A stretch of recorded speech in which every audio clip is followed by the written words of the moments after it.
Hello, hello, hello, and welcome to this episode of the Julia Dispatch podcast. I'm Chris Rakakis, and I am Michael Thiemann, and today we have two wonderful guests with us. And maybe I do not butcher names because they're fellow Germans. We have Julius Krumbiegel and Simon Danisch. Hello. Hello. Hi, thanks for inviting us. Yes, So, very nice to be here. who are you for those who do not know? Julius, do you want to give a short introduction to yourself? Sure, yeah. I am Julius. I go with my clear name on Slack with Jules on the discourse with like a whale kind of icon. Sometimes people just know that image. I'm a co-maintainer of Makie, currently the sole maintainer of Algebra of Graphics. I work as a senior product engineer for Pumas AI, which is one of those companies you might have seen that uses Julia a lot. That's basically it. And Simon, what about you? I go under Simon on Slack, which was really lucky that I stole it. Otherwise, I try to go with my real name. Yeah, I work full-time on Makie these days as a freelancer. And it has been a long journey from there. I studied cognitive science and then went straight into developing Makie and Julia, pretty much out of my bachelor thesis. Oh, wow. And so I guess we didn't hint at this earlier, but it should be obvious by now. We'll today be talking about Makie and algebra of graphics and all the ecosystem that is associated with it. it'll But probably be in the title too. So I'm sure the users will have caught on before the rest of us. yeah, but before we do this, I always want to learn more about the Julia history of the guests, right? So, um, Simon, you mentioned that you went to developing Makie full time after your bachelor thesis. So, did you start developing Makie during your undergrad, or like maybe even before that in I guess in Germany in the gymnasium? No, not that early, but Julia wouldn't even exist at that time.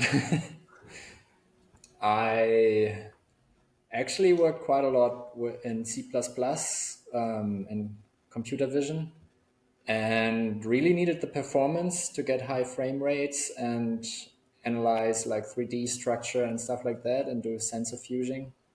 And I got so what, what sick what kind of of what kind of applications were you working on at the time? automotive, so Okay. in-car gesture recognition, basically. And it was horrible to just get like some 3D window with like all the sensors in there in 3D, and then just a 2D window of what the camera sees, and then a couple of sliders to play with parameters in C++. And I got really mad. And I also started looking into other languages, but this high performance need or kicked out quite a lot of languages. So I actually started thinking about creating my own language for quite a while. I got pretty serious for a short amount of time, and because I really wanted to have like not an object oriented language to get like math, write down math more cleanly and make it easier to extend functionality, because I fought a lot with like math libraries where you had to use their vector type, and if they didn't have a function, you were out of luck. No duck Do you happen to be typing, talking about no. NumPy? Yeah, and I really hated that. I really wanted to have amazing GPU support because I really love 3D rendering and ray tracing and simulations and good C into op. And when I saw the Julia announcement blog post, I was just like, check, check, check. That's So you're exactly right what there I from the want. beginning, right? You call yourself one of the first users in a sense, because I know that you came to the community before me even. So you Yeah, must have came yeah. in 2012, 2014 or so. I started programming with Julia like half a year after the announcement, I think, when there wasn't really an IDE and stuff like that. Yeah, and then I just continued working on what I really needed, basically sliders, 3D visualizations, and GPU support. And that's what got me there. The first one was actually I wanted to create an IDE before anything else with like 3D support and slider support and widget support, but yeah, that never happened. Well, maybe we don't talk about it today, but I mean, Bonito kind of got there, right? Yeah, that's true. But yeah, more than a decade after. I was a bit of a browser snob back then because I thought it's always slow and annoying, but it's just so convenient that you have so much working already. Browser snob, that's a good word. And when you say you needed it, like, did you already had Julia programming or Makie in mind for specific applications that you have been working on at a time? Not really. That I got into Julia with a lot of ideas and anger about things not working that well. But I haven't actually done that many projects outside of like getting all the visualization infrastructure going in Julia past that point. Of course, I started Bonito and the web framework for Makie and stuff like that, but I haven't had that much hands-on projects actually. So actually, I don't have that much prior experience with plotting before my Julia career, which is basically where Julius comes in. Yeah, so the question was the Julia background, right? So, okay. Well, I studied psychology and neuroscience in my bachelor's and master's, and I was always pretty much of a computer kid, so I would try to cram as much programming as I could into these programs. And at the time, it was mostly MATLAB, I think, and a little bit of Python here and there, which was kind of becoming cool or well known among people who didn't program at the time. So for some reason, I made like the jump to these different tech companies after my bachelor's in psychology. It was through this connection of visual perception research and then virtual reality, which was at the time something that all the big companies were interested in. So I was at Oculus VR, Apple, and then Facebook Research Labs later, Reality Labs.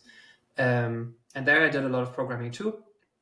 But also it was all very science focused. So yeah, like compared to Simon, I think I've done a lot more plots of stuff and like the actual process of, I don't know, like poring over data and trying to make sense of it using plotting tools.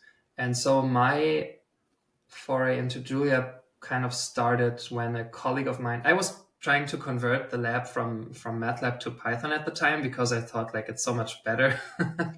And then a colleague of mine said, oh, don't you know Julia? I think that's the thing that the cool kids are doing now. And I was like, oh, I never heard of that. He was kind of just... Was that colleague someone in the Julia community that we'd all know, or No. Okay. He was just in tune with like what was going on. I guess he never had used it himself, I think. But then I looked at this blog post, but this was in like 2017, I think. So quite a bit later than Simon.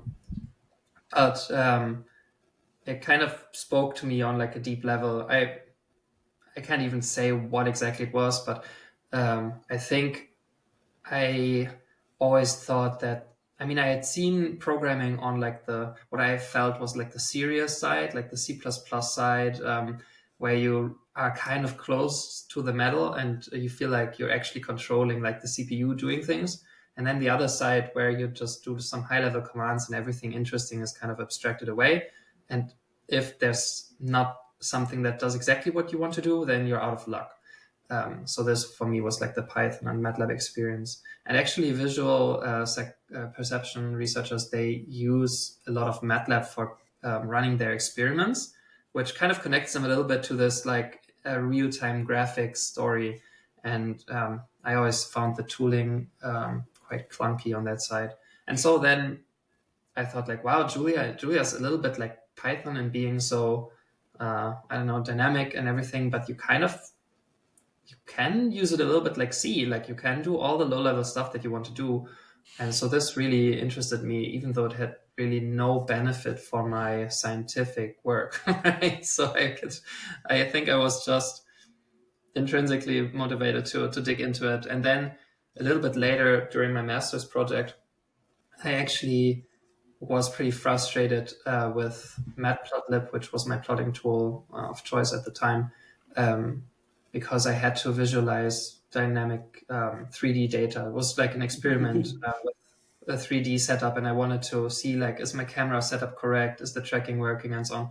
And so Matplotlib was kind of useless for that. Yes. And I knew that MATLAB could kind of do it, but I had already kind of left it behind by trying to convert everybody to Python. So I was like, no, I cannot go back to MATLAB now. And then I was like, okay, can Julia help me? And then I found Makie, and I was like, oh, this is cool, like observables, this is kind of straightforward. There's not a lot of low-level shenanigans you have to do, OpenGL, setup, boilerplate. I hate this kind of stuff.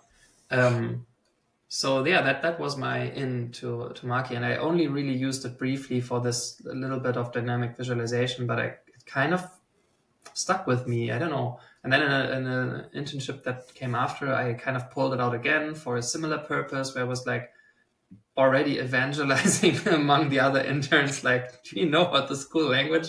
And I don't know, almost nobody was really interested because they were all very focused on their goals and not really so keen on learning other ways of programming stuff.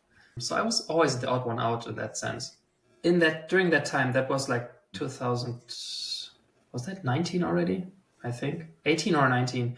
That's when I started contributing to Makie, because I had used it already a little bit for these projects and found it cool and so on. And I really liked Julia, but for my actual scientific work, it was, I don't know, I didn't like plots. It didn't like sit well with me. Like for example, all of these shortcuts for keywords, like I was always a verbose kind of person, you know, like write everything out so it's super clear. And then they were kind of going the other way, like there's tons of aliases for everything to be convenient. And I was like, I don't know, that's not really like my jam. And I want to control everything down to the last detail. And then for some reason, I got it into my head that a useful thing to do would be to get like to make Makie into the thing that I wanted to have without realizing what an insane amount of work that would be. So that is the spirit of open source, right? You're just like, oh, I don't think anyone would ever get into open source if they correctly judge the amount of work it would take to build something, right?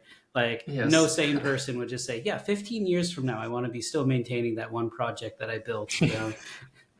Exactly. Every weekend, I want to spend a few hours reading a few issues that people opened up. Yeah, so yeah, that's how it kind of worked. And then the connection to Simon was then that, I mean, I opened my first PR. I was super excited, like, oh my god, I'm posting some code like to these professionals.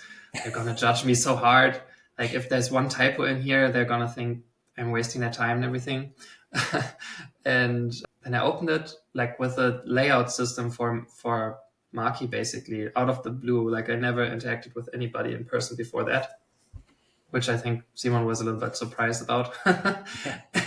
And then after like a little bit of time went by, I think he just noticed that it said like I was in Berlin on my GitHub or something. So then he wrote to me and said like, hey, we're actually in the same city. Like, do you want to meet up? And that's when it really got started, because then it was so cool to meet somebody who was like an actual person who was doing this stuff and who I shared other interests with, or who was just generally nice to talk to. And I had some questions about Makie, like where I got stuck, and he immediately was like pulling out his laptop. Yeah, you can do it like this with in terms of scene and blah, blah, blah, and, you know.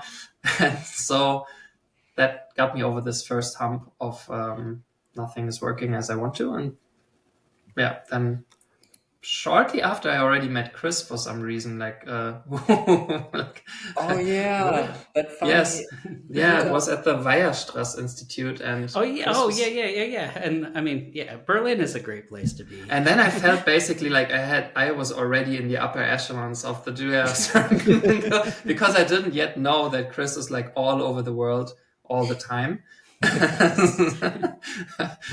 So I think it was like, oh wow, yeah, already met one of the like what I recognized as like the big names. So that was kind of fun.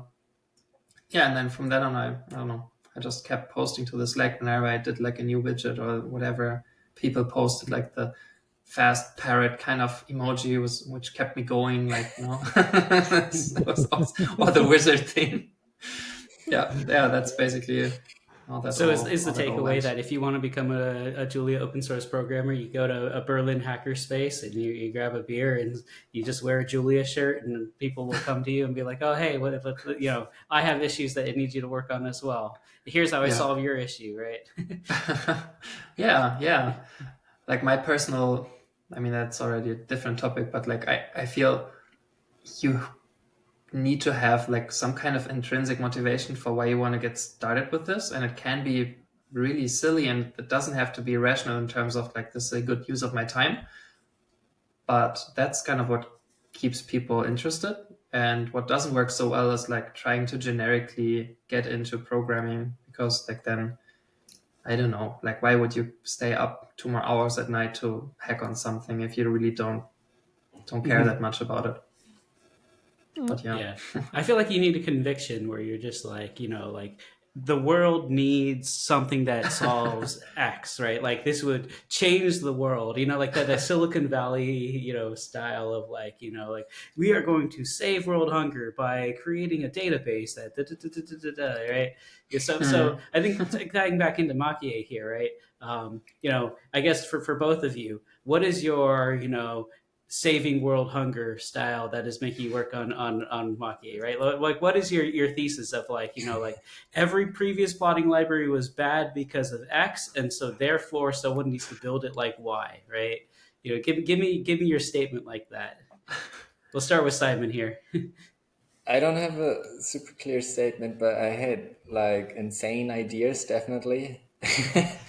I always dreamed of building stuff like Photoshop or 3ds Max in Makie, but so that it's modular and you can just easily scale it into different kind of these huge apps.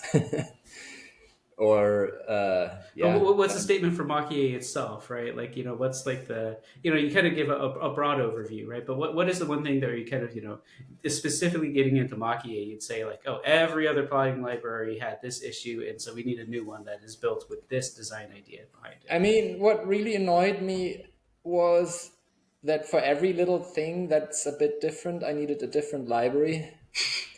So I guess the one library to rule them all for any visualizations in Julia with any performance demand. Talking about That's like kind of GUI always what I versus wanted. GUI versus animation versus 3D plot versus or another way of describing it.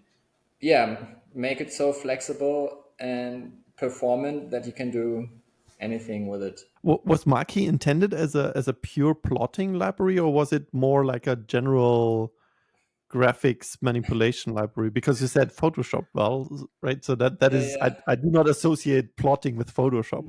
No, I was kind of forced into the whole plotting business. Well, that's how you get the users, yeah. Yeah, I'm definitely more like the 3D graphics gamer kind of guy. And I don't think I even used any plotting library before Makie was released.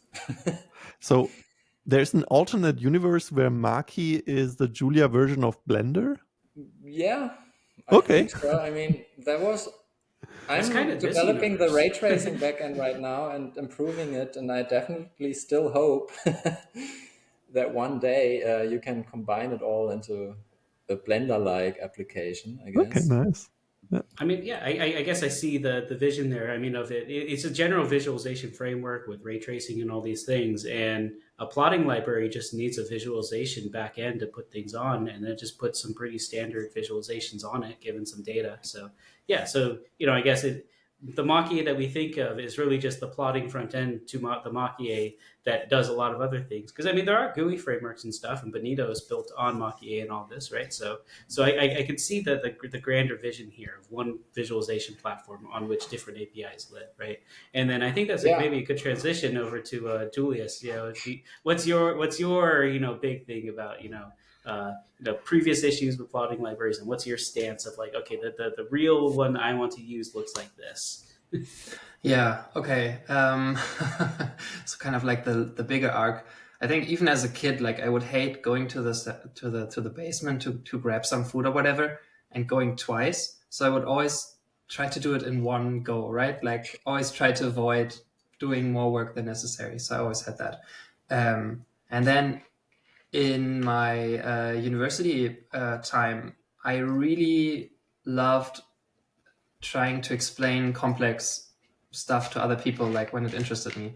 And I always used visual aids for that. So I was always doing like these infographics, like little animations of stuff, always trying to make it as visually fun and intuitive as possible.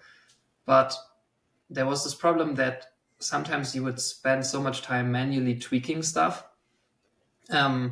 And I really hate manual tweaking. Like I want to have a description in code of what I'm doing, and then I want that to be reproducible every single time. And then this kind of led to using code for stuff which other people use InDesign or like Illustrator for. And there's a lot of time in science being wasted basically on micro tweaking these graphics that you're doing, right? And my dream was like, I want to have a software in which I really don't have to do that, or if at all, then very, very rarely.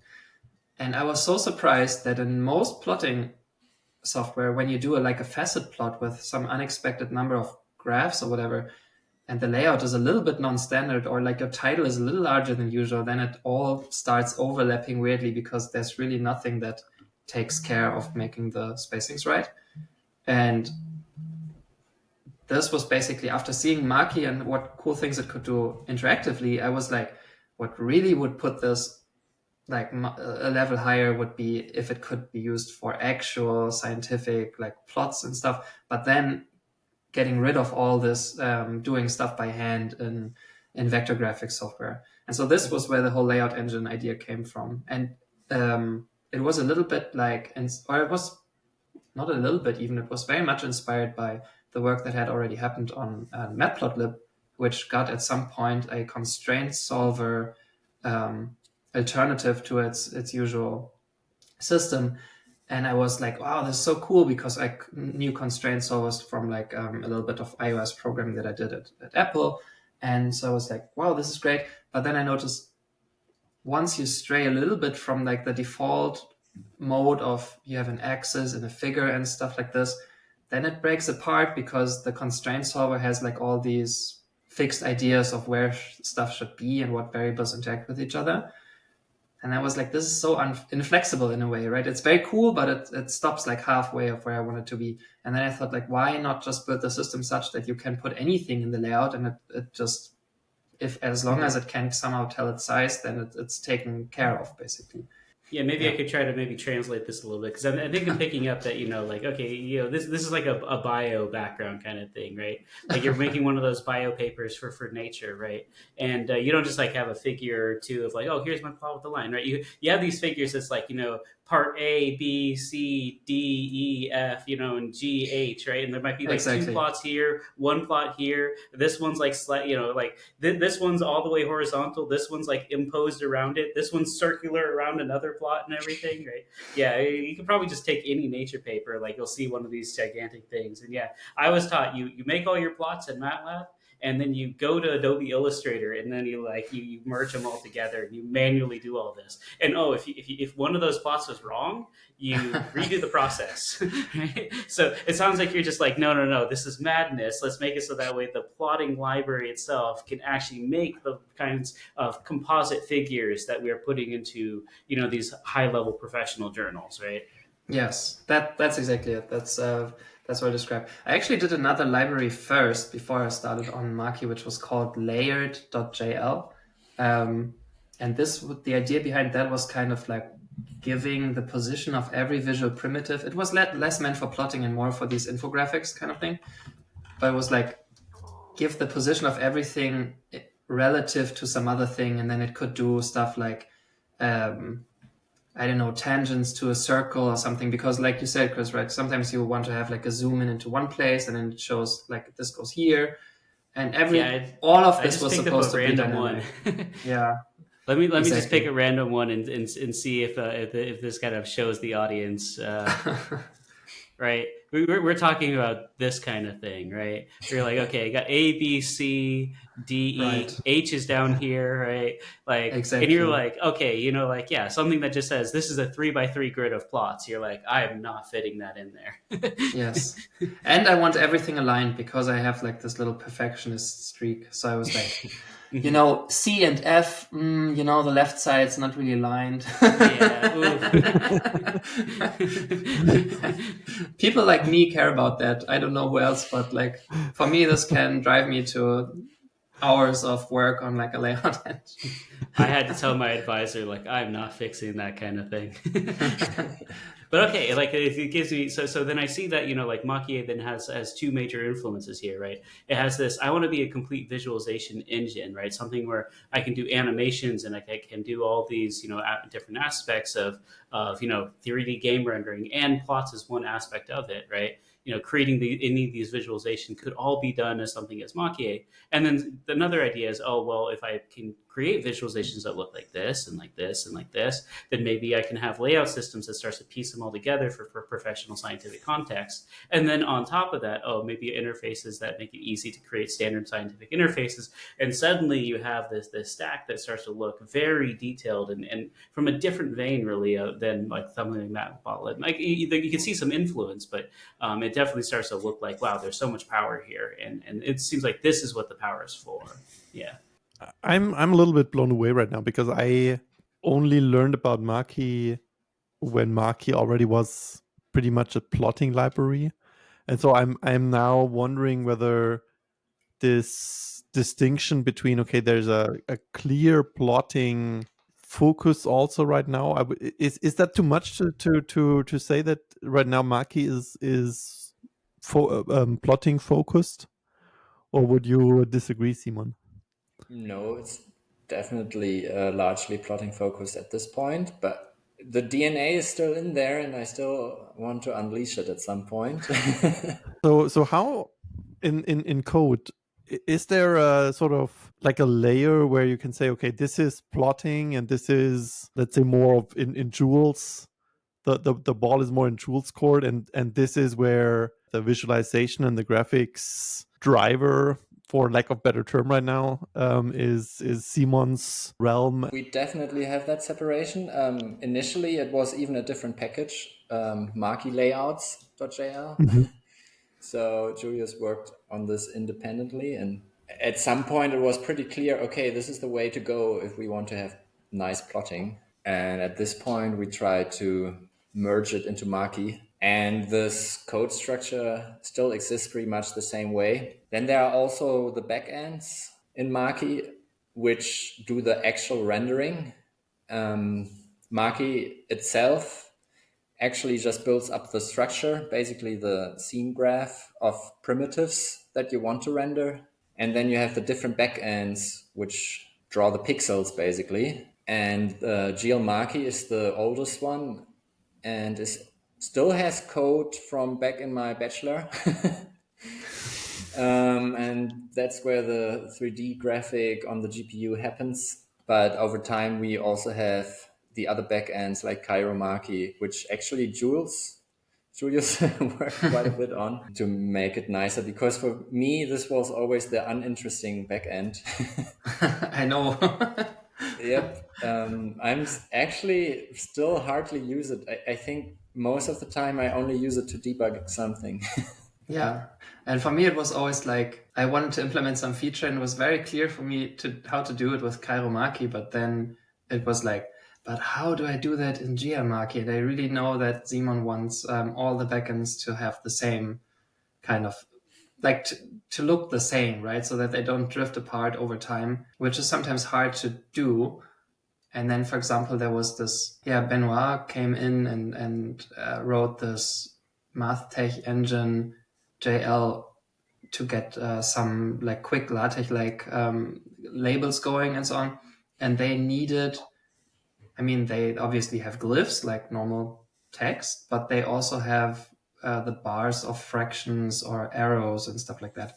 And so just lines. And suddenly text was supposed to also have lines, which was really not meant to be before, right? It was like text in Makie was just like you have your markers, which are glyphs from a texture atlas, and then you plot them. But suddenly lines are in the mix.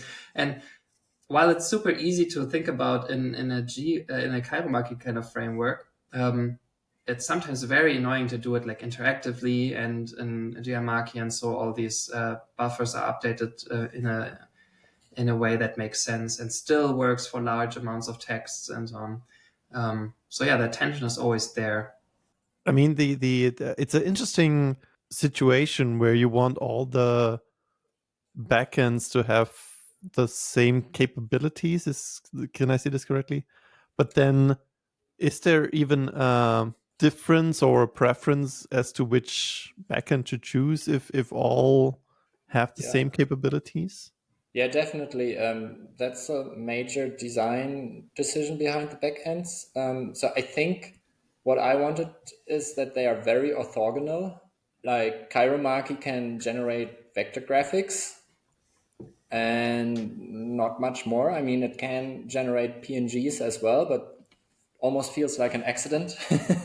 But it also has like a pixel drawing engine, but it all runs on the CPU, and you only use it for static images and not all the interactive stuff.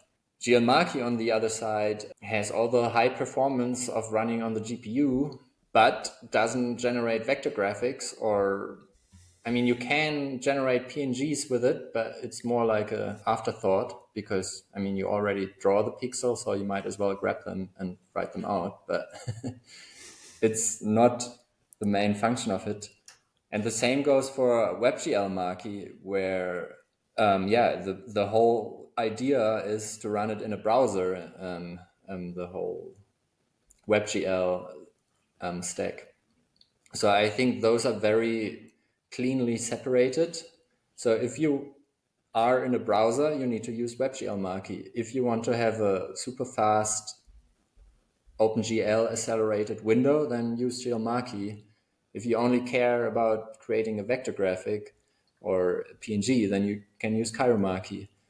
And now there's like the fourth backend with ray tracing, which is harder to actually integrate here because it looks quite different and you want more complex materials and things like that. But I still want them to have a line at the same pixels and still have them have approximately the same color minus shading. So, and it's still orthogonal in usage. So it's very slow, and you would only use it if you want like super high fidelity graphics output, but you wouldn't use it for the other use cases of the other backends. You can use them at the same time too. Like they can be loaded at the same time, and you can do an interactive plot and then save a vector graphics version of that. So in that sense, you don't have to choose. It's more like in terms of Julia loading times, you probably don't want to load them all just randomly. Like if you only need vector graphics, you're not going to load the other two. But if you want to do it, you can. Like they don't get in their way or something like that. Yeah, sometimes it's like, in terms of capabilities, sure, if you put like ray tracing into the mix, then suddenly you have this whole world of materials and stuff, which does not at all apply to the other backends.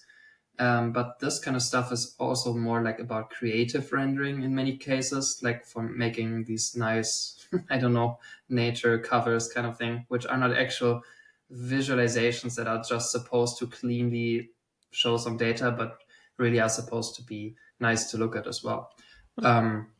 But for this basic set of things where you just want to have, I don't know, you want to show a polygon shaded in a certain color, you want to show a mesh which has some basic Phong shading or whatever it's called. All of these things you can either do on the GPU or on the CPU, it doesn't really matter. But for Kairumaki, because it does a different way of drawing, it does what's called the painter's algorithm. So you draw one thing, you draw the next thing on top, and so on. So you stack them up, but there's no Z buffer. And in GeoMaki and WebGeoMaki, there's everything which is rendered writes to the Z buffer, and stuff that is behind in terms of Z is not shown, right? And so that's the biggest difference between the packages. Like if you have truly 3D stuff where you have to have intersections work correctly, like you want to stick a line through a plane and you don't want to see the end of it where it went through, then don't use Kairumaki, because it doesn't really do 3D. I mean, it can project stuff into looking like 3D. So like a 3D axis will look like on first glance like the other thing. But if you actually have occlusion and intersection and stuff like that, then that doesn't work at all. So that's the biggest difference. But other than that, for a lot of things, you can mix and match, which is pretty cool. Yeah, definitely. What intrigues me the most right now is where the ray tracing came into a plotting library. So I hope I'm forgiven that in all my history of scientific plots, I've never thought about, oh, this plot requires ray tracing. So where does ray tracing come into the mix? I mean, it's obviously more for the 3D plots.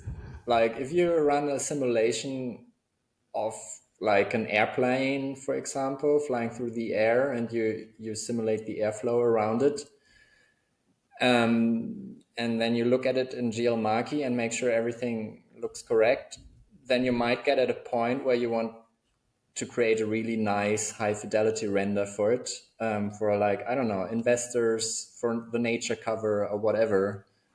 I guess that's the point where you want to have ray tracing. Okay. Yeah, and I think maybe something like, some of these, the finite element kind of simulations, right? Then you might want to make it so that way there's some kind of defined lighting and such, so that way it kind of has a more natural look to it.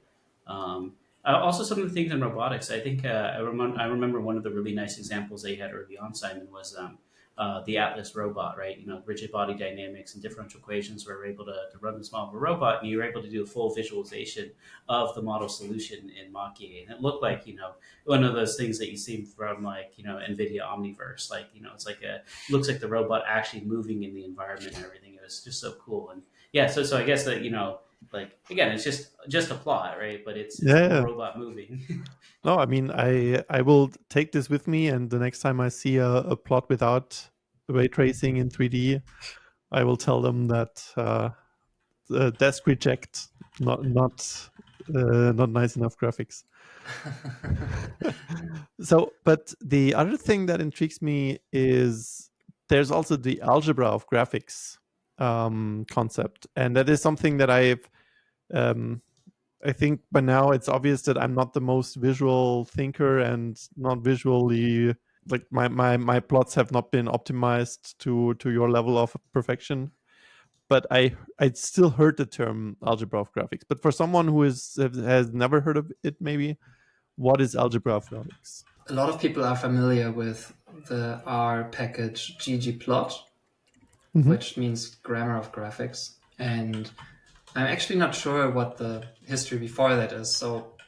But grammar of graphics itself is very well known for giving like a different kind of framework for visualizing data, where everything is grabbed from a table in long format, or tidy as they call it over there. And you specify the groups that you care about in your data and what kind of types of visualizations you want to use to show each group, and how to tell them apart. So, for example, you could use color to tell groups apart, like one is red and one is blue, or you use markers that are different for black and white plot, or line styles, or stuff like that. And so you do less of this imperative, like, okay, I've sliced my data into pieces, and now I'm plotting a lines plot, and I'm choosing this marker, and now I'm plotting the next one, and I'm choosing that marker. And you have like nested for loops for everything. It's more like declaring this table contains groups, and all the groups are supposed to be kept apart by color, and then go and create a facet plot for me automatically where everything is labeled with the data that you already have from the table. Because especially for exploratory plotting, it's kind of annoying having to specify some things multiple times, even though one time should be enough. For example, you specify that your data you plot on the x-axis is the column in your data frame called price or something, or time. But then why do you have to go and say like axis label is time, right? Because you already know that the column is called that. And so Makie is really more low level in that sense, like where you have data and you can visualize it with certain visual primitives, but there's not really so much of a semantic layer on top of it saying like, what does it actually mean to plot these things? And algebra of graphics, like borrowing from ggplot in this way, uses the same idea of describe what you want to show about your data, and then the plot will be made for you. And yes, this means that the range of plots that you can do is smaller, because it only makes sense for some things, like not for everything. And they are much more uniform in their structure. But then again, that covers a very large part of what people commonly have to do in many fields, which is also like underscored by the popularity of ggplot. So yeah, it's a different trade-off. It's more about, it's closer to the data than it is to the visual primitives, basically. So I see it as like a semantics layer on top of Makie, basically, which is pretty cool. Like that's a selling point of algebra of graphics. When I was using ggplot for a short time in my career, I never really got into R for some reason. But everyone around me was using it and raving about ggplot, and I was like, okay, let's have a look. And I quickly had this thing again where I wanted to like tweak little things. And then I noticed, it goes into this very arcane grob layer inside of R, where like graphic objects are nested in weird ways, and like they have weird indices, and you can never tell what's where. Like I was just trying out, for example, in a facet plot, like how do I delete all the axis decorations but the middle one, because I just found it cleaner to just show it once. It was really, really hard to do because it was not meant to do this, right? Either someone builds in this option for you, or you're basically left to your own devices, and then you wade through this grob kind of stuff. While in Makie, there was always the thing like the algebra of graphics spec just creates a Makie plot, and then it's really easy to go in with the tools you already know from Makie, and then you can just take the axis, and it still has all these nice properties for changing stuff about it. So I think that's really cool about this AOG thing, is that it fully integrates with Makie, and then you can continue and instead of going to Illustrator, like, which, as I said, I don't want anybody to do, you then, like, your Illustrator then becomes Makie, basically. Like, you have your AOG plot, and maybe you do some special things to it in Makie then, which is too annoying to represent in this kind of streamlined tabular world that AOG wants you to use. Fun fact, ggplot is at least the first plotting library I've seen that had a ray tracing backend, which is a really fun match, because I didn't even know they could do 3D. And then they suddenly just got a ray tracing backend. I'm not sure, it might be an independent library. I learned so much today already. That is a very fun fact. Yeah, cool. Okay. And so I guess the point where the algebra of graphics integrates into the Makie visualization more generally is where the multiple dispatch paradigm of Julia really comes to full shine, because so I have to admit I've not tested Makie or algebra of graphics yet. After this, I'm certainly gonna give it a try. But I'm assuming that you retain the properties of both, as you said, so you can manipulate this resulting object from both sort of libraries or APIs then? Because you said multiple dispatch, actually algebra of graphics is much less multiple dispatch oriented than Makie, because it fundamentally wants stuff to live inside a table, and Makie really doesn't care. Like, you can write a convert arguments for anything, right? Just like my random object, and then you convert it into whatever, right? But in AOG, you really want a table with a column of things which are supposed to be some kind of scalars. And in most cases, they are just numbers or strings, right? That's for many people, 99% of what they need to do. So I think it's fair to also recognize that for many people, the word is actually not that complicated. They don't ever want to do a convert arguments overload. So that's what I try to cover there as best as I can. And that ties also into my work at Pumas AI, because we have, like, Pumas AI is a company in the pharma space. So we have a lot of consultants that are trained pharmacologists and not trained computer scientists. So they really don't care about multiple dispatch. They just want to get their stuff done. And that's always it's good to know your target group, or to know your audience. So that's basically for them. But again, it's a really large share of the people that do scientific work. So it's always like a distribution kind of question. And I think Simon always liked to be more on the tails of the distributions. And I like I like catering to the large chunk, which is maybe not so interesting, but for me it feels really cool to have something that works really well for like 80% of users. But this is cool because then we always can inspire each other and keep each other in check. Like Simon sometimes says no, this needs to be more flexible. And then sometimes I say, no, this needs to be more streamlined in a way, more polished. Yeah, I see it more like layers, I guess. There's like the Makie layer, and there are deeper layers inside Makie, which are more low level, basically. And then the whole ecosystem around it basically built a new layer around Makie, because, I always thought I don't want to get into domain-specific plotting APIs. I always thought, okay, if you want to have like the kind of plots.jl syntax that's really short and terse, this should always only be like a domain-specific language on top of Makie. And algebra of graphic is one. There's actually also tidyuplots.jl, which tries to copy ggplot more closely.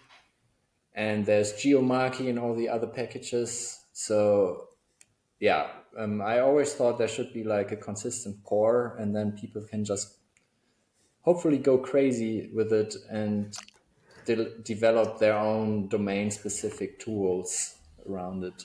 That's cool. So I'm guessing Makie is much more developers than just the two of you, right? One more. Should have been probably also in this podcast.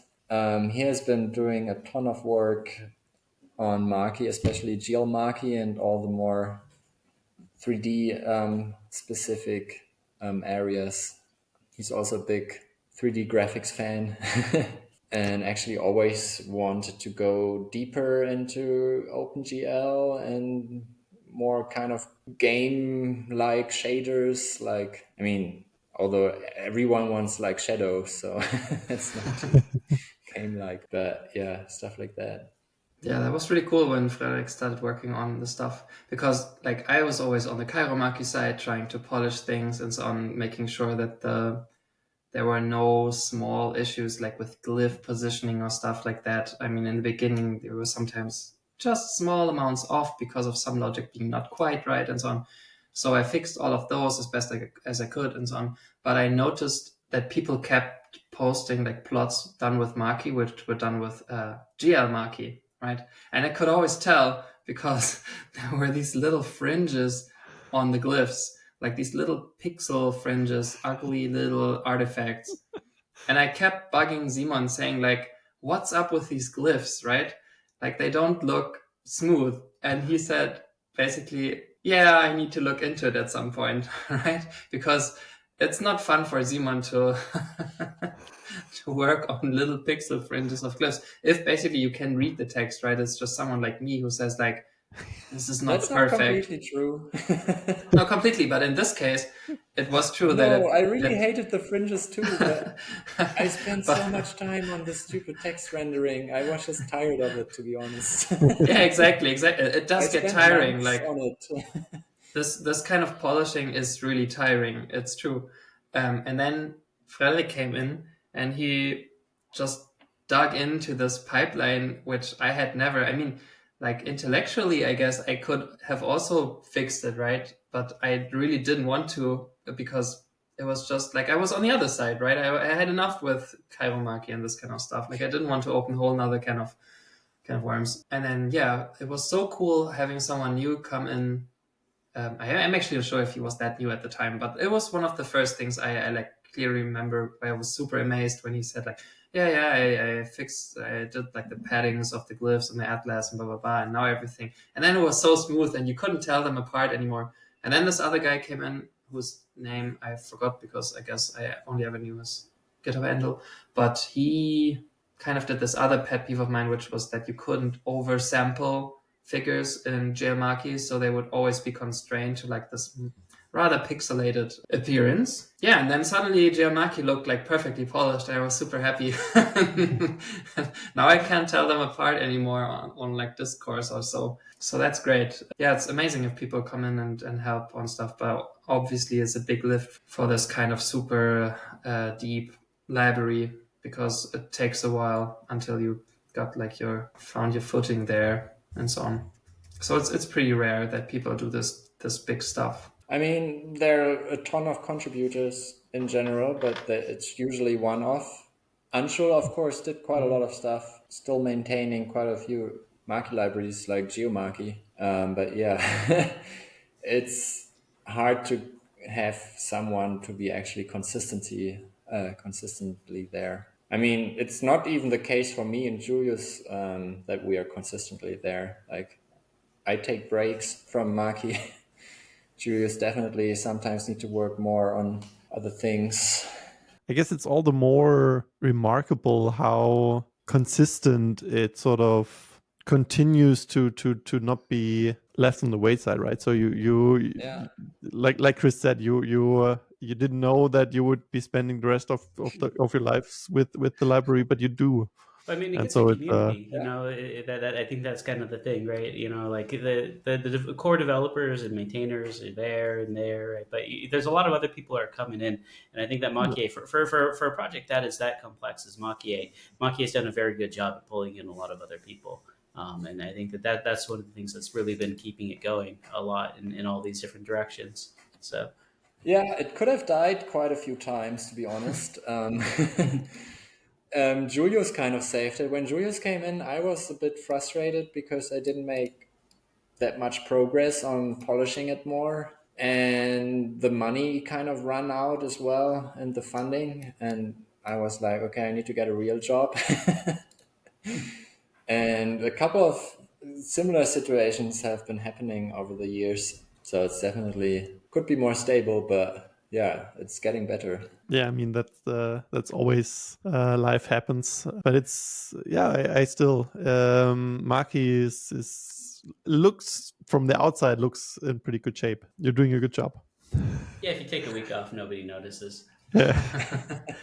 But not a This month. I still I sometimes find it funny. Like I don't know, baby wakes up in the night. I can't fall asleep again. I don't know. Grab my phone, look at Slack like this. Somebody says like, someone who's in Australia or wherever says like, why is my layout off? And I'm like, yeah, because you forgot the line mode, blah, blah, blah, you know. This constant support. But this is, I mean, it's a lot of fun too, right? I mean, I at one point, like one of the first things that I found really amazing was when Makie was still not, from my point of view, in a polished state at all. Like Kevin Bonham, I think was his name. Met him also at JuliaCon in Boston at the time, but he was super motivated for some reason to like do his plots in Julia and exercise my layout functionality, and he was also super enthusiastic about it. And then suddenly there was like the first paper where he had put some plots done with this kind of stuff into it, and I was like, wow, this is so cool. Somebody used this for like their actual work, and it was not just this one-off thing like, ooh, this looks cool, but then you throw it away again. But it was really like finishing something, you know. And then at some point I put like a request for citing us on all the different places, like the repo and the docs and so on, because I thought like, I don't know, I like it anyway if people cite open source tools. I didn't really have much hope that people would do it, but now we're at like 425 citations or whatever. And like my combined research output from before that, granted, I was not like, I didn't complete my PhD, so there was not that much, but everything combined has like 15 or so. So it's a different type of citation, obviously, right? Because I didn't do like original research or anything, but it still shows me that this is very valuable to a lot of people. So valuable that they took the time to actually put the citation in, because I mean, you really don't do it for most of the tools that you use. Yeah. Well, I mean, it sounds like, Kevin, I mean, because he's a biologist who does these like nature papers, right? So it sounds like he's kind of like, yeah, I love that, no one needs to actually work on a tool that makes it so that we can make these composite figures, because tools for that already exist. That tool is Makie, right? Yes. Yeah, this was really cool. And I still like looking at the Google citation alert, although there's too many now, right? Yeah. It goes up every day. But keep them coming.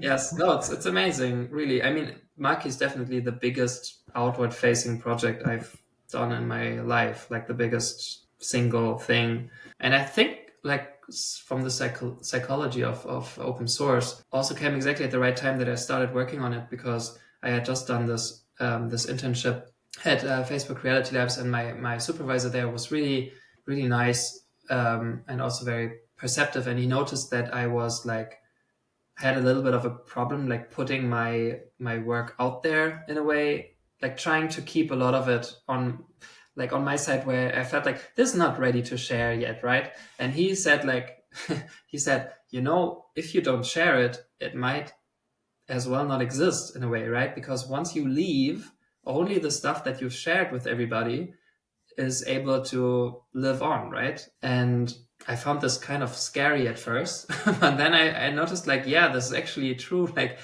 there's so much value in putting stuff actually out there and finishing it to a point where it's useful, rather than always saying like, hey, this is a prototype of something and here's another prototype and another one, right? And so this is the first time I ever did something like this, and it took a long time to get to this point where I felt like this is good enough for people to actually use. But now this, I don't know, I'm really happy about the state of things. I mean, you can definitely do like serious work with it, and it's not like broken at every corner or whatever. Like a lot of the small bugs have been stamped out and so on. Lots remain, obviously, right? In a package of this size, there's always going to be bugs, but not as bad as like in the beginning. Everything was kind of wonky and it was more like a promise of something, but now I think it already does a lot of that, which is really, really nice. To have like a visual history of Makie, because they're so funny prototypes or in between things. Like there's still the old documentation of GL Visualize online, which is like the predecessor of Makie. I remember that. And it's so funny. It's such a random collection of graphics. Like, do you remember I'm really bad at writing docs, Like Julius wrote all the nice docs. I mean, and you also maintained the early version of CL arrays, right? And a lot of the open CL stuff for the mainly for your graphics purposes, right? But then people started Yeah, using it yeah. for I worked quite a GPU lot on the computing. GPU Yeah. stack in the early days. Yeah, you pioneered I a don't lot want of to say I stuff. started the GPU stack, but Didn't you no, also not start really. package No, compiler? Wasn't that also you? package compiler. Yeah, yeah. Yeah, you started a Yeah, lot of that stuff. definitely started. I started writing GPU arrays way back in the days when there was almost nothing, and then Tim came along and wrote like CUDA.jl, and I really tried to make it vendor independent, and there was quite a struggle in the beginning because everyone was like, "Why should we care about anything else if everyone is just using NVIDIA?" And I'm like, "No, vendor lock-in, it's so bad." And I guess it's a good idea not to be locked in. And I'm really happy that AMD GPU.jl is coming along nicely and OpenCL.jl is coming along nicely. It's really nice now to write for the GPU in Julia. So this also has come a long way, and I'm actually getting back into it a bit now that I'm also doing ray tracing, which I'm also trying to run on the GPU with Julia. And now we're going in circles, basically. So I guess But this is I got a good idea of like the feel of Makie, the dreams, the goals, and all this. But what's the next short term goal? Like if you could look out right into your camera and tell the audience, like by the end of next year, I'm going to be showing up at JuliaCon, and you'll get this, and the JuliaCon after that, you'll get this, right? And I guarantee it 100%. It doesn't need to be 100% guaranteed, right? But like, what are we really looking for as like these future steps that'll be upcoming here? there's currently quite a lot in the works. We are finally trying to get the whole higher level recipe going and the unit support so that you can just plot your types and get nice access labels and stuff like that, and be able to make titles and set stuff like that, and make more complex recipes where you can actually change the layout or introduce multiple axes in one plotting recipe, basically. And I also plan until end of the year. I hope I really can do it, but I also wanted to have this little GUI around Makie, an optional GUI, like other plotting libraries. Plotly, for example, has it, like a little save button, camera recenter, maybe some tooltips about what shortcuts there are and stuff like that, to make it a bit more easier to use for absolute beginners. And for that, it would we also really try to push for having automatic legends and color bars. Finally, it's really funny that it's so late because like almost every plotting library, I think, gives you automatic legends and color bars, but not Makie. But after 11 years, we might just get it. And then, of course, the ray tracing backend. I mean, we already have a ray tracing backend, but nobody can really use it because a lot of things don't work and a lot of hardware is not supported. Yeah, I'm rewriting that basically and I hope to make it really polished. So it's ray tracing and then also higher level interfaces to really kind of make it so that way, the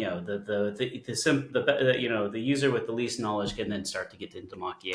Is there any plans to have a 1.0 or anything release? Yeah, Or I think what is missing until 1.0? the things I just said, I think that's what I feel like is missing for full polished plotting library. I really want to release 1.0 after having this. It's almost done, so it's kind of realistic to have it by the end of the year. Like, but how these things goes, I bet 1.0 will be tagged a few months later. But yeah, otherwise I'm mostly concentrating on the integration of Makie into other tools, like the new Bonita book, like a Jupyter alternative, which works really well with Makie and AI. That's kind of what I want to put some time into next year, which is more like an ecosystem thing and not Makie itself. And Jules, is there from your side stuff that needs to go into Makie or Algebra of Graphics or one of those packages that you want to present at in Mainz next year? Yeah, good question. I mean, I keep putting time into AOG also for Pumas AI, just like chipping away at these usability issues, making it more and more polished. There are not really big things missing, I think. It's more like, yeah, like going to the tail end of the distribution and just hammering away at stuff. Although these are not like big ticket items that sound exciting on a roadmap. And Makie has for quite a while had all the primitives that I needed for this work. So the time where I needed to go into Kaiba Makie to implement something, that has been over for quite a bit. One thing that has sort of always bugged me, but it's like you can't put emoji or stuff like that into your text in Makie. And the reasons why not are very complex, but it seems such a simple thing. On the other hand, I really dislike emoji in anything sort of sciencey. So I really don't want them either, but it's more like it's bugging me that we can't have it. And sometimes it's like more like a feature envy kind of thing. I mean, I feel like we're just going to make the Lock Volterra example even better, right? Yeah. Exactly. Like sometimes I feel like, why don't we just have that? I mean, it's right. But yeah, maybe that will happen at some point. And other than that, I agree with like the what Simon said about the complex recipes, because it has always been too difficult compared to plots.jl to do like your own little visualization routines and have them work with the general interface. I mean, you could always do functions, but everyone then comes up with like a little bit their own interface, how things should be done. And you could, like the recipe macro in Makie was always meant just for low level, like combinations of visual primitives. Like for example, scatter lines is a combination of lines and scatter, right? And a violin plot is really just a special kind of polygon which does density calculation on your inputs. But it's really not more than that. But what people actually need a lot is just like, hey, I usually get data in this kind of format and I want a complete visualization out of this. But they don't want to, again, come up with a way like, how do I then plot this kind of thing into another figure, or how do I delete it again, or something. Like all of these actions that you have, it would really benefit people if there was a clear, consistent way of doing this. And I mean, that's why we don't have automatic legends and color bars, because essentially our whole interface currently is about these little plotting functions, like these visual primitives, which is really much closer to visualizing some input data than it is to plotting, right? Like plots.jl is really about like plotting data, and it has elements that are closer to algebra of graphics in that sense, where you have some semantics that you're following and you know what your data is supposed to mean. While Makie is really more on the side of just show me whatever I put inside of you, right? And I will handle everything. I will handle all the labels and stuff. And Makie does need this middle layer of, my visualization is always going to be these three axes, and here's going to be a color bar, and here's going to be a legend. And it's been too complicated to use Makie for this kind of stuff, at least to do it consistently, so everybody kind of shares the same ways of doing things. Otherwise, like everybody comes up with their own thing. Yeah. If you see people reinventing stuff out in the open in 10 different ways, then you kind of know that you're missing a feature or an API. That is very deep insight that I will also take with me at this point. I think we're slowly getting towards the end, except that the astute listener and or no particular watchers of this video will realize by now that Chris had camera issues throughout the recording. Yeah, there's a short circuit on my camera, so it's zapping me every time I touch it, and it's pretty hot. But we're gotten to the end here, so send money to Chris to get a camera without a short circuit. I just need to figure out what's going on. I mean, I hacked this before, and when I moved my camera, now it came back, right? So I'll figure it out. But hopefully it didn't interrupt the episode too much. And yeah, so is there any final thoughts about the future of Makie, or maybe the future of the visualization ecosystem in Julia more general, or state of Julia in general, that you wanted to get out there before we leave at this point? Ooh, that's a big question. I mean, what excites me right now is the possibilities of using AI for open source maintenance for the annoying parts, and sometimes also for developing new features that already exist in other tools out there or in other languages. So I feel like we might get quite a lot of more backends and features in the future for Makie, because it just got so much cheaper to develop them. But of course, it doesn't always work out. But I'm definitely a little bit excited about a few things, because some things have been working really well to develop them with AI, or like a little bit of maintenance and stuff like that. For me, it's like two things. So Makie does have WebGL Makie, right? But you need to have a Julia process running in the background that it communicates with. So we never were able to do anything web native, which is sometimes annoying, because like people want to do little scientific visualizations, deploy them somewhere and have people look at them, right? And you couldn't do it with Makie because it was just a pain to have a running server somewhere which has Julia, especially because Julia has a heavy startup.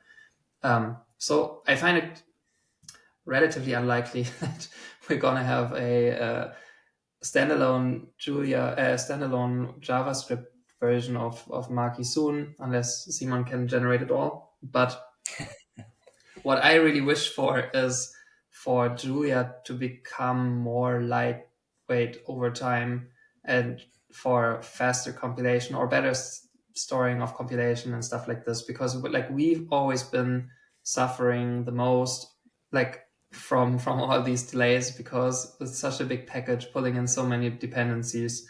And I really wish for a future where you don't have to have so many reasons for using Makie before you accept the latency and the installation burden and so on, right? Like it should be lower level of entry. And this recently got worse with 1.11 and 1.12. So I hope we can reverse the trend. And that actually reminds me, I have two other things I'm also super excited about. First one is the compilation getting better and better, and maybe also being able to compile to WebAssembly, I guess, which is one way to achieve what Julius was just talking about it. But also like just compiling an executable that is not 5 gigabytes big with Makie would be amazing. And also maybe a way to get into the Python ecosystem. I would be pretty excited about that, because I've been hearing from quite a lot of Python users who've tried out Makie that they're really missing something like that in Python. So I think if we could compile Makie and have a nice Python binding, this could be really cool. And the other thing is, I have a little prototype of a HTML renderer in GLMakie to make it work more seamlessly with Bonito, where you write HTML and put widgets in there, and that way you can make way more crazy dashboards with Makie. But I'm always a bit annoyed that you can't just then run this in OpenGL on your desktop. And I'm kind of excited to be able to do that at least halfway. I mean, I don't want the full browser spec or something like that, but a few more ways to actually place your widgets and style them in a more easier format that people are already familiar with would be a pretty big thing. Yeah. I absolutely share this vision. Like this would be amazing stuff. I wanted to add one thing. Like we just keep prolonging the episode, but I always felt like the kind of work that I do in Julia is a little bit unusual in the grand scheme of things. Because I mean, most people, I guess, also like who want to be in the SciML ecosystem, they care about numerical software, which is type parameterized all the way down. Like everything is compiled to be as fast as possible, right? And the compiler is kind of doing the best that it can to make it as fast as possible. And then you pay for it with a little bit of compilation latency. But I'm always in this programming regime where the inputs are supposed to be as flexible as possible. Any type can come in, but you don't want recompilation for everything, right? Like you want to stay snappy and responsive. And like Makie is like that, AOG is like that, summary tables is like that. Like a lot of stuff that I'm working on also for Pumas, it has to fight Julia for its tendency to over specialize. And like even if you put keywords into some function, like if you're not careful, you're gonna compile big functions every time one type of one keyword changes. And I mean, the Makie functions, they sometimes have 50 or 75 or something keywords, right? So you have to do a lot of work to avoid that. And I would love if I don't know, like the compiler people could also, I don't know, take that into account more in the future. I understand that they are always like the money is being paid for more like the numerical side of things. But yeah, that would be great, because then with the tooling comes the actual fun of using the language, right? Overall, all of this tooling that makes people's lives easier, that's all on this side of the spectrum. And if we make that easier, then the whole ecosystem will benefit from it a lot.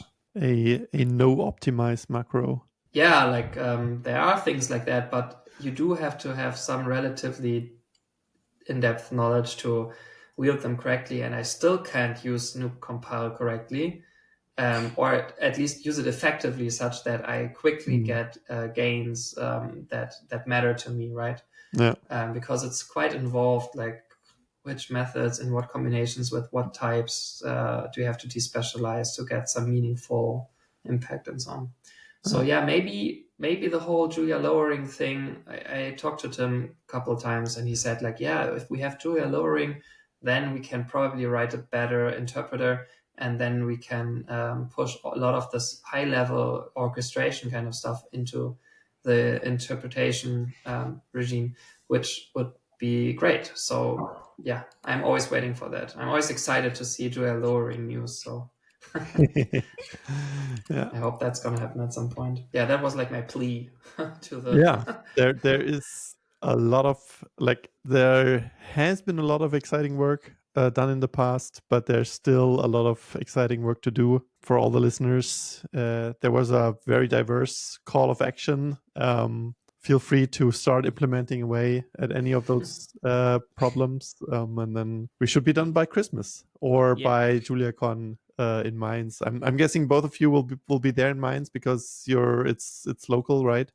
Almost local. It would be embarrassing not to be there. Yeah. So we'll see all the listeners in Mainz, and then I've started to look at the karaoke places for Mainz as well to have all this. Right, and what again. song? What song is it going to be? That's great. And with the karaoke, I hope that Chris's camera will dignify us one more time. Maybe he's getting zapped hard, Yeah. trying to get back to us, but then we'll fix this in post. We have a wonderful editor, Stasi, shout out, who does magic with episodes like this. Like this episode suffered a lot from these problems, and then there was the episode with the gender diversity and inclusivity, and there's a E in there that I'm forgetting. That is embarrassing. That will also fix in post. The In E is post, for I will have embarrassing. said it correctly. And then Stasi will do wonders. So if Chris would be here right now, he would be thanking you a lot, and I will join him. Thank you so much for your time. Thank you not only for the time of developing the packages themselves, but also for being here with us today at a very late hour. tonight. So especially thanks Thanks for all that you guys have done. I'm glad I could get back on camera on the very end here just to tell you guys everything that you've done with Makie is amazing, and I always like to see all the progress that's going on, and a lot of people are just really excited, as it's one of like the things a lot of people love in the Julie ecosystem. So keep up all of what's going on there. And all the extra things. Maybe we'll have to bring Simon back on for Bonito book and all the stuff going on there. Yeah, thank you too for this great podcast and for inviting us and for all the great things you do. I don't exactly. Thanks so much. Really cool project. Thanks for all the listeners. And with that, see you next time.